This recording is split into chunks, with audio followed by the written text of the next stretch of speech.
En las áridas tierras de Castilla, donde los castillos se recortan contra un cielo implacable, comienza la historia de un hombre destinado a convertirse en leyenda. Aquí, un joven Rodrigo Díaz de Vivar forja su destino a golpe de espada, con una determinación que marcará el curso de la historia.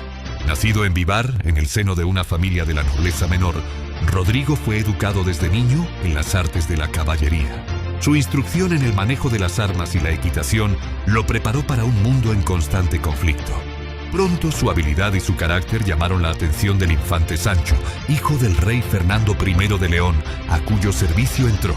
Demostró su lealtad y valía en las primeras escaramuzas fronterizas, ganándose la confianza del futuro monarca. Su destreza en combate singular y su liderazgo en el campo de batalla no tardaron en hacerse notar.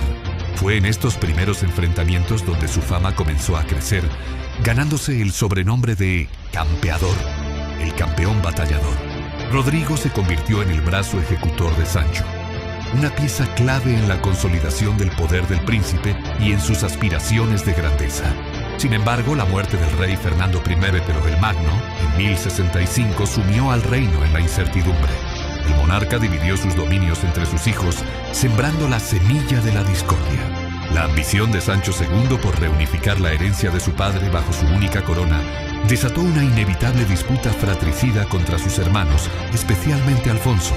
Atrapado en medio del conflicto, Rodrigo se mantuvo firme, su lealtad a Sancho inquebrantable. Con la guerra civil en el horizonte, Rodrigo, ya consolidado como el campeador, se prepara para los desafíos que definirán su vida.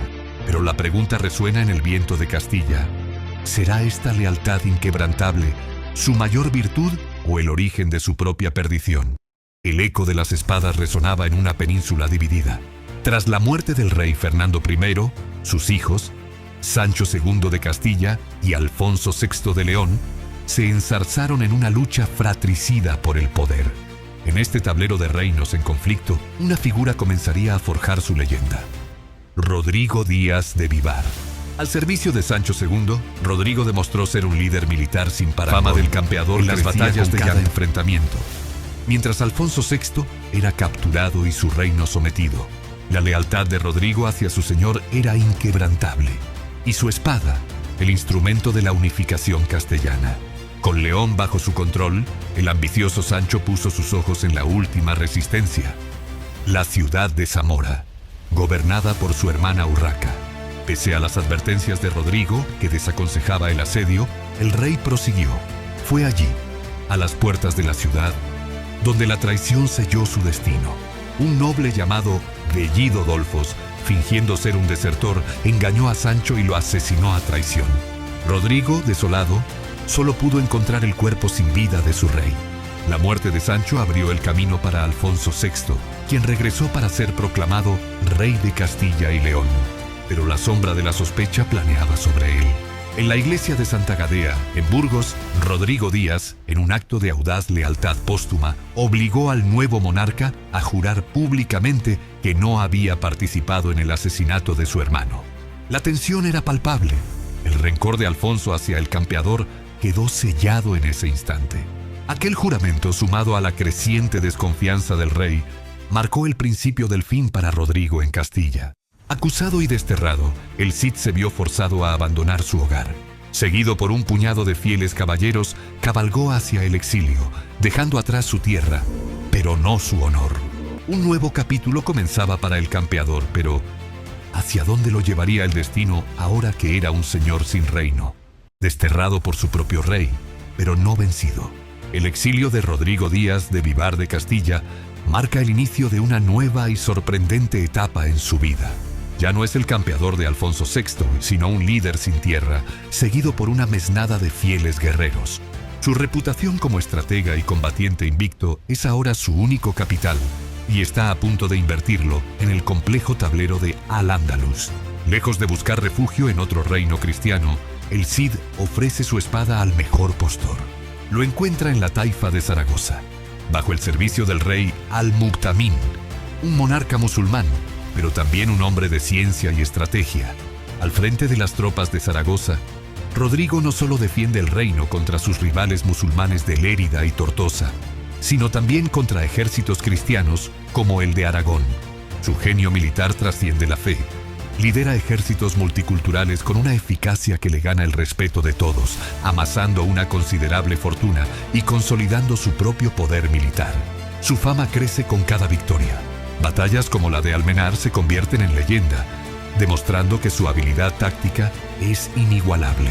Su ejército personal, su mesnada, se expande y su nombre resuena por toda la península.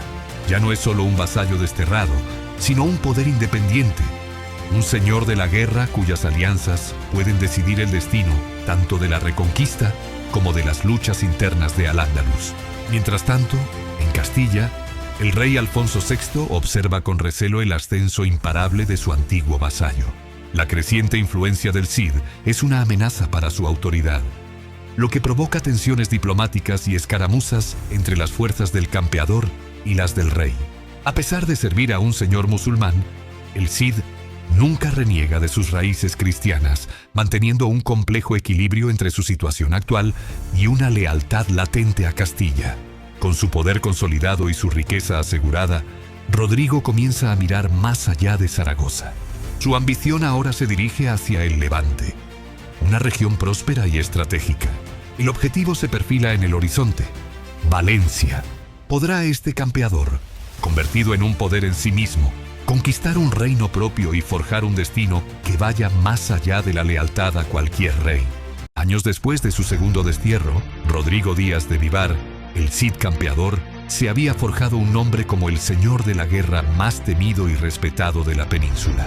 Pero su ambición no conocía límites. Con la mirada fija en el horizonte mediterráneo, su mente trazaba un plan audaz: la conquista de la joya de Al-Ándalus, la rica taifa de Valencia. Su sueño estaba a punto de convertirse en una obsesión. El asedio a Valencia fue una prueba de resistencia y astucia. Durante meses, el ejército del Cid rodeó la ciudad, construyendo un campamento fortificado y empleando máquinas de guerra para doblegar sus murallas.